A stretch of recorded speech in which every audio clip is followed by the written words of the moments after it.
All right, let's get into it. Did you know the hardcore punk scene lost one of its most iconic voices in 2026? Today, we're diving into the life and legacy of Lou Koller from Sick of It All. Hi, I'm Emma, and I'm feeling nostalgic today. Like, grab your docs and your earplugs nostalgic, because Lou's story hits hard and, honestly, kind of beautifully. So, let's talk. Lou Koller co-founded the New York hardcore band Sick of It All in the mid-80s, and for nearly 4 decades, he was that voice. Scratchy, intimidating, sometimes melodic, always fierce. Shout out to Revolver, the rock magazine, for nailing that description. He wasn't just loud, he was connective tissue. He and the band helped take New York hardcore, aka NYHC, from sweaty Queens clubs to stages around the world. And when he passed in 2026 at age 59, the tributes poured in from everywhere. Pro wrestler CM Punk, who's a legit punk superfan, saluted him. Dropkick Murphys, the Boston punk stalwarts, called out his class and friendship. It was a moment where you saw how deep his reach really was. Let me set the scene. I once crammed into a tiny New York venue to see Sick of It All. One of those nights where the floor is bouncing and you can feel the bass in your ribcage. Lou strides out with this grin that says, "Yeah, chaos is coming, but you're safe with me." It's like he flipped a switch and the room became a neighborhood. He had this habit of clocking everyone. Old heads, first-timers, the timid friend clutching a drink, and pulling us in without saying much. Inclusive, zero gatekeeping. That was his flex. Mid-set, he points to the back and goes, "You too, come up, this is for everybody." Not verbatim, but the vibe. And suddenly, the circle isn't a circle, it's a community. I remember clocking his tattoos. Yes, the Dragon Ball Z sleeve and the Sick of It All logo on his shoulder. Little visual Easter eggs that said, "I'm a fan too." That night made me rethink what toughness actually is. Not posturing, but holding the door open while the room goes wild. Resilience with manners. I so cannot overstate how rare that is. Okay, let's move on. Quick crash course. Hardcore punk is punk with the dial snapped off. Faster, heavier, short songs that hit like a group text in all caps. New York hardcore, NYHC, is that intensity mixed with a neighborhood code of honor. Think loyalty, community, and a no-frills, no-bull energy. Sick of It All formed in 1986, straight out of Queens. Their first show happened basically a month after forming, at a Long Island spot called the Right Track Inn, a local club where the scene cut its teeth. By 1987, they had a debut EP. By 1989, they dropped Blood, Sweat, and No Tears, a landmark record. They hit their first national tour, including dates with Bad Brains, DC legends who fused punk, reggae, and jaw-dropping speed. And suddenly, NYHC had an ambassador with a passport. Important people time. Lou and his brother Pete Koller, the guitarist, are basically NYHC royalty.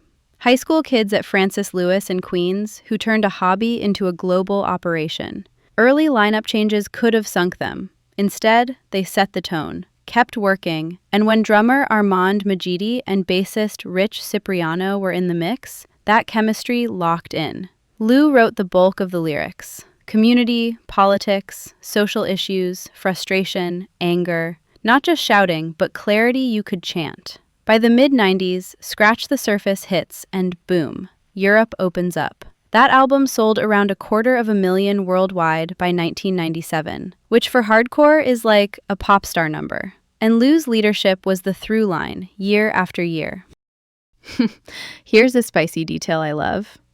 They intentionally played with non-hardcore bands to evangelize NYHC. As Lou put it in Kerrang, they wanted to show the world what they loved. Some purists might have side-eyed that, like, is this a crossover clout chase? But the receipts say otherwise. They converted crowds. International touring became their brand. That's not selling out, that's scaling up the culture. Lou's voice wasn't an accident either.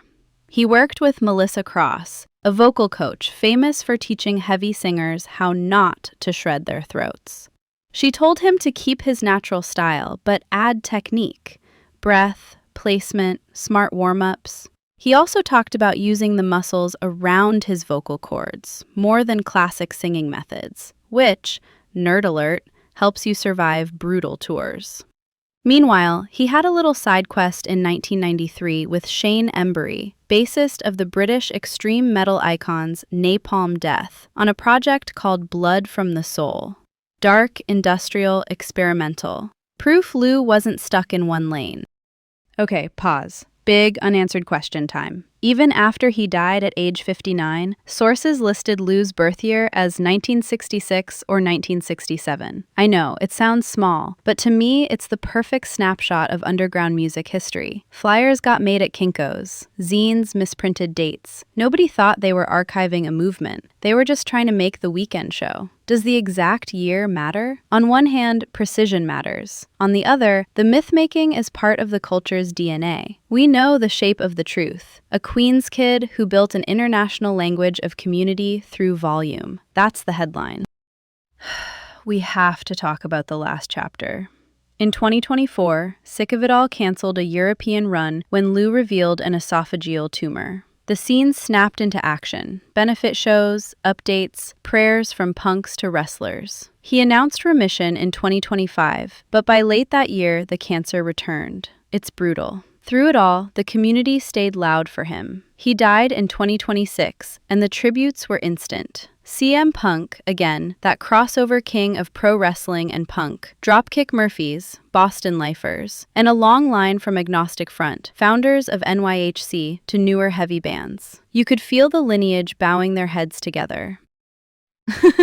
Lasting relevance. If you want the tape, there's The Story So Far, a 2001 documentary that maps the rise of Sick of It All. In 2021, Lou and Pete dropped their autobiography, The Blood and Sweat. Decibel, the metal magazine, called it one of the best hardcore books ever. And in 2023, Lou worked as a tour guide at the Punk Rock Museum, which is exactly the kind of wholesome plot twist I'm obsessed with. The guy who lived it, walking you through the artifacts so the history doesn't get lost. Honestly, iconic. If I have a take, it's this. Hardcore isn't just noise. It's a social contract at high volume. Lou Koller made that contract feel welcoming, and then he exported it. That's bigger than a scene. That's culture work. And yeah, he wore a Dragon Ball Z sleeve while he did it. A reminder that our heroes are fans first. Same as us. Next time, we'll explore the unexpected link between punk music and skate culture. Decks, and more decks. I can't wait to spill the tea on this one. So that's the tea, folks. Remember, life's a mosh pit. Dive right in. Later.